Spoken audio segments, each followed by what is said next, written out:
Hello there, you lovely people. So it's chapter 18 today, and chapter 18 is entitled Down the Chocolate River. Off we go, cried Mr. Wonka. Hurry up, everybody. Follow me to the next room, and please don't worry about Augustus Gloop. He's bound to come out in the wash. They always do. We shall have to make the next part of the journey by boat. Here she comes. Look! A steamy mist was rising up now from the great warm chocolate river, and out of the mist there appeared suddenly a most fantastic pink boat. It was a large open rowboat with a tall front and a tall back, like a Viking boat of old, and it was of such a shining, sparkling, glistening pink colour that the whole thing looked as though it were made of bright pink glass. There were many oars on either side of it, and as the boat came closer, the watchers on the riverbank could see that the oars were being pulled by masses of Oompa Loompas, at least 10 of them on each oar. This is my private yacht, cried Mr. Wonka, beaming with pleasure. I made her by hollowing out an enormous boiled sweet. Isn't she beautiful? See how she comes cutting through the river. The gleaming pink boiled sweet boat glided up to the riverbank. 100 Oompa Loompas rested on their oars and stared up at the visitors. Then suddenly, for some reason best known to themselves, they all burst into shrieks of laughter.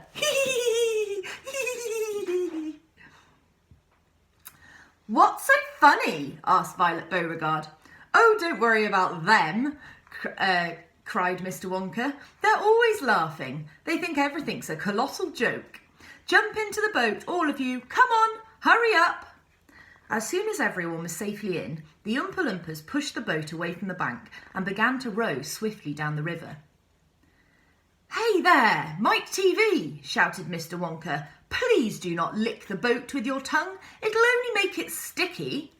Daddy, said Veruca Salt, I want a boat like this. I want you to buy me a big pink boiled sweet boat, exactly like Mr. Wonka's. And I want lots of Oompa Loompas to row me about. And I want a chocolate river. And I want... She wants a good kick in the pants, whispered Grandpa Joe to Charlie. The old man was sitting in the back of the boat, and little Charlie Bucket was right beside him. Charlie was holding on tightly to his grandfather's bony old hand. He was in a whirl of excitement. Everything that he had seen so far, the great chocolate river, the waterfall, the huge sucking pipes, the minty sugar meadows, the Oompa Loompas, the big, beautiful pink boat, and most of all, Mr. Willy Wonka himself, had been so astonishing that he began to wonder whether there could possibly be more astonishments left. Where were we going now? What were they going to see? And what in the world was going to happen in the next room? Isn't it marvellous, said Grandpa Joe, grinning at Charlie. Charlie nodded and smiled up at the old man. Suddenly, Mr. Wonka, who was sitting on Charlie's other side, reached down into the bottom of the boat, picked up a large mug and dipped it into the river, filled it with chocolate and handed it to Charlie. Drink this, he said. It'll do you good. You look starved to death. Then Mr. Wonka filled a second mug and gave it to Grandpa Joe. You too, he said. You look like a skeleton. What's the matter? Hasn't there been anything to eat in your house lately? Not much, said Grandpa Joe.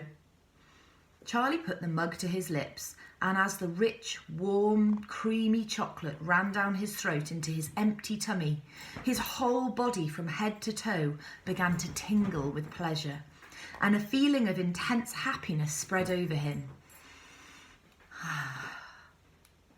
You like it? Asked Mr. Wonka. Oh, it's wonderful, Charlie said. The creamiest, loveliest chocolate I've ever tasted, said Grandpa Joe, smacking his lips.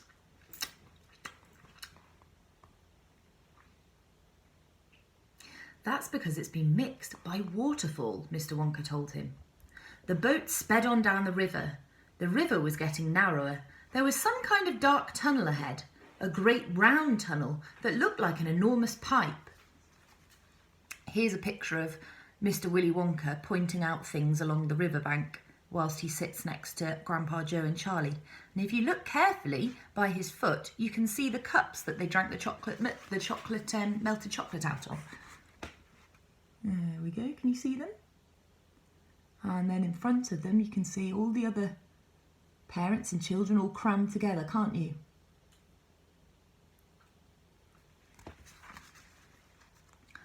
The river was running into the tunnel, and so was the boat. "Row on!" shouted Mr. Wonka, jumping up and waving his stick in the air. "Full speed ahead!" And with that, the Oompa Loompas started rowing faster than ever. The boat shot into the pitch-dark tunnel, and all the passengers screamed with excitement. "How can they see where they're going?" shrieked Violet Beauregard in the darkness. "There's no knowing where they're going," cried Mr. Wonka, hooting with laughter. "There's no earthly way of knowing which direction they are going. There's no knowing where they're rowing or which way the river's flowing.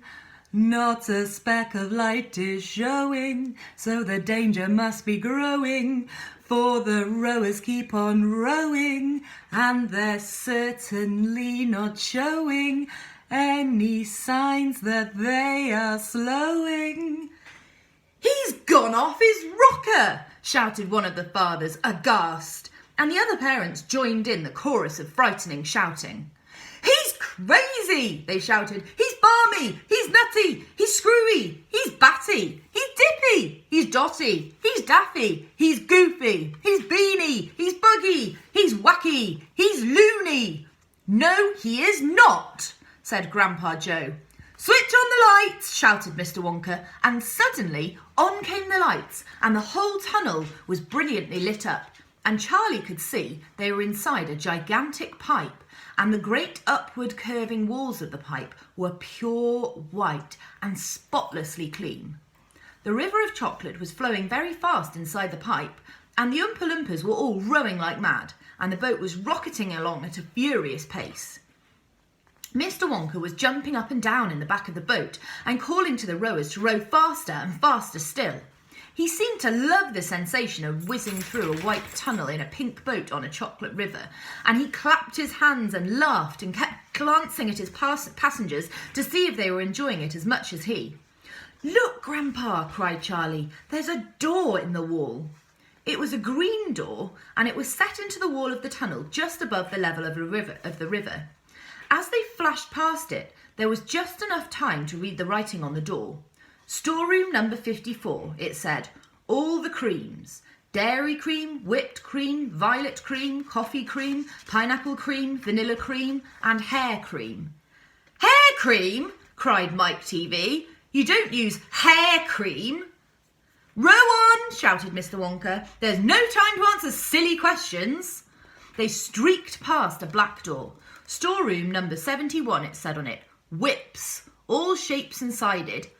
"Whips?" cried Veruca Salt. "What on earth do you use whips for?" "For whipping cream, of course," said Mr. Wonka. "How can you whip cream without whips?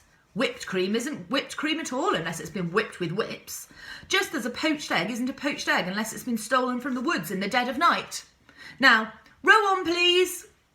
They passed a yellow door on which it said, "Storeroom number 77. All the beans. Cacao beans, coffee beans, jelly beans, and has-beens." "Has-beens?" cried Violet Beauregard. "You're one yourself," said Mr. Wonka. "There's no time for arguing. Press on, press on." But 5 seconds later, when a bright red door came into sight ahead, he suddenly waved his gold-topped cane in the air and shouted, "Stop the boat!" And that's the end of chapter 18. Thanks for listening. See you next time.